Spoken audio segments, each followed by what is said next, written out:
Vietnam and the Philippines are both claimant countries to certain parts of the South China or West Philippine Sea.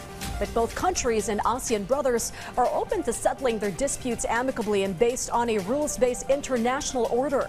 So much so they agreed to put on a bilateral military exercise on the high seas to not only show how territorial contentions are solved the right way, but to engage in deeper and more humanitarian causes.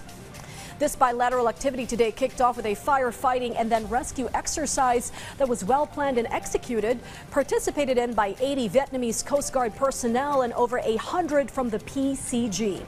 The joint maritime drills will only improve the interoperability and operational readiness of both countries as members of the ASEAN Coast Guard Forum.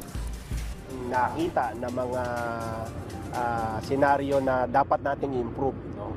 Pero itong hakbangin na ito ng ating gobyerno, particularly ang Philippine Coast Guard, in collaboration and exercise with the Vietnam Coast Guard, napakaganda po kasi at least magkakaroon tayo ng regional cooperation between ASEAN nation, no?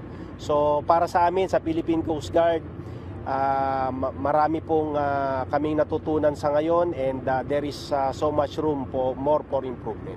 Nako, napakarami po, no? At least ito magkakaroon po tayo ng magandang collaboration, cooperation with yun nga sa mga claimant ng West Philippine Sea.